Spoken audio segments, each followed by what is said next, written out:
जगदीशपुर पहुंचे राज्य मंत्री सतीश चंद्र शर्मा, जीएसटी पर किया प्रेस कॉन्फ्रेंस। राज्य मंत्री सतीश चंद्र शर्मा पहुंचे जगदीशपुर सभागार में बीजेपी कार्यकर्ताओं ने प्रभारी मंत्री का किया जोरदार स्वागत। नेक्स्ट जनरेशन जीएसटी अभियान के तहत हुई बड़ी घोषणा के बाद प्रभारी मंत्री सतीश चंद्र शर्मा की प्रेस कॉन्फ्रेंस।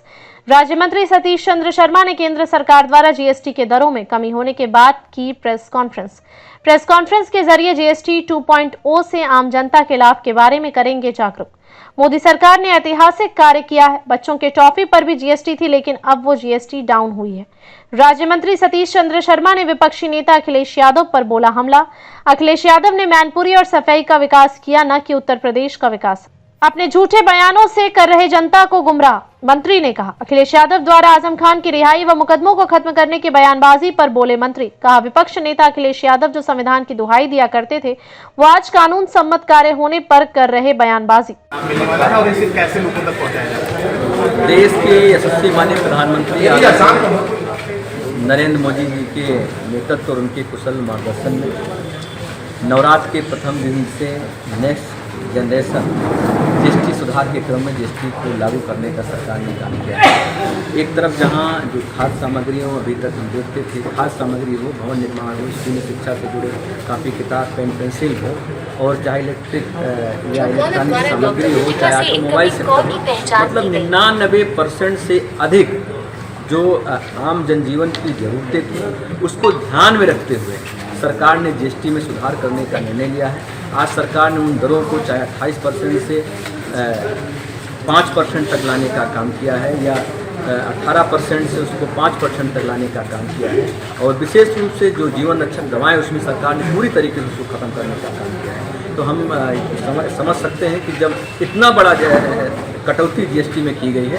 जिससे आने वाले समय में जीएसटी नेक्स्ट जनरेशन जीएसटी का सुधार हुआ है, उसके कारण लोगों को बड़ा फायदा मिलने वाला है। इलेक्ट्रिक अगर कोई एक मोटरसाइकिल को अगर हम समझें, अगर एक कोई मोटरसाइकिल कोई ले रहा है, अगर 1 लाख तक की मोटरसाइकिल ले रहा है, तो उसमें 8 से 10 हज़ार तक उसको सीधे तौर पर बचत होने वाली है। या कोई अगर व्यक्ति एलईडी टीवी ले रहा है, या वॉशिंग मशीन ले रहा है, या एसी ले रहा है, तो उस पर भी सरकार ने जो कटौती करने का काम किया, उस पर उसको सीधे तौर पर लगभग 15 से 18% तक सीधे उसको बचत होने जा रहा है। इसके साथ साथ देखें, जीवन रक्षक जो दवाएं उस पर भी सरकार ने काफ़ी कटौती करने का काम किया, पूरी तरीके से जीरो करने का काम किया है। तो जीवन रक्षक जो दवाएं वो भी सस्ती होंगी। तो हम कह सकते हैं कि जो माननीय प्रधानमंत्री जी के नेतृत्व में जो जीएसटी सुधार हुआ है, उससे जहाँ व्यापार में तेजी आएगी, आम जनजीवन सुगम होगा, और लोगों को काफ़ी राहत इस जीएसटी से मिलेगी। कई जो पुराने स्टॉक है उन पे किस तरीके की जीएसटी दरें लागू होंगी?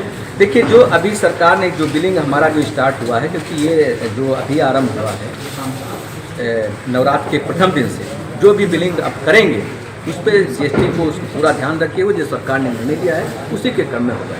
अखिलेश यादव ने ट्वीट किया था और लिखा था कि जो राज्य जैसा प्रदर्शन करे उस अप्रोच के हिसाब से जीएसटी लागू करनी चाहिए। इस पर उन्होंने सवाल खड़ा कर दिया। देखिए, अखिलेश जी के राज में उत्तर प्रदेश बीमारू राज्य के रूप में जाने जाता है, और उत्तर प्रदेश का विकास इटावा, मैनपुरी, कन्नौज और आजमगढ़ तक सिमट, रामपुर तक सिमट। लेकिन आज योगी जी के राज में सभी 75 जनपद में, चाहे हम बिजली को देखें, 8 घंटे से बढ़ाकर 18 घंटे आज हम गाँव में पहुँचाने का काम कर रहे हैं। उनके समय एक हफ्ता एक दिन, एक हफ्ता रात मिलता था। एक्सप्रेस वे का निर्माण की हम बात करें, तेजी के साथ आज चाहे वो हर मंडल स्तर पर आज हम देखें कि जहाँ पर एयर कनेक्टिविटी को हमारी सरकार ने बढ़ाने का काम किया है, प्रत्येक जनपद में मेडिकल कॉलेज का अगर हम बात करें, हर क्षेत्र में सरकार ने प्रगति करने का काम किया है। तो अखिलेश जी आज पूरी तरीके से जो इस प्रकार के जो बयान दे रहे हैं, तो जनता उनके चीज़ों को समझ चुकी है, लोगों को गुमराह करने का लगातार प्रयास कर रहे हैं। लेकिन जनता को पता है कि जो मोदी योगी जी के नेतृत्व में जो विकास हो रहा है, पूरी तरीके से लोग समझ। आजम खान की रिहाई पे अचानक जो है अखिलेश यादव एक्टिव हो गए हैं, और सरकार बनने पर मुकदमे वापस लेने की बात कर रहे हैं। उस पर क्या कहें? अब देखिए, सबसे बड़ी बात है कि जो अभी तक लोगों को संविधान की दुहाई देकर लोगों को उन्होंने गुमराह करने का काम 2024 में, और आज जब कानून विधिसम्मत काम कर रहा है, तो इस प्रकार की बयानबाजी कहीं ना कहीं जो है तुष्टिकरण की उनकी नीति का एक हिस्सा है। एआईएम नेता शौकत अली द्वारा एक महाराजा सुहेल देव को लेकर एक अमर याद टिप्पणी की गई थी, तो ये लगातार टिप्पणियाँ जो है हिंदू महापुरुषों पर, इसको किस प्रकार से देखते हैं? देखिए, आज जिस तरीके से मोदी और योगी जी के नेतृत्व में आस्था, विरासत और जो हमारे संस्कृत और सनातन के केंद्र हैं उनका विस्तार हो रहा है, तो ऐसी जो शक्तियां हैं जो तुष्टीकरण के आधार पर राजनीति करती हैं, आज वो फैलाई हुई हैं। इस नाते इस प्रकार के नकल टिप्पणियाँ देने का काम करती हैं।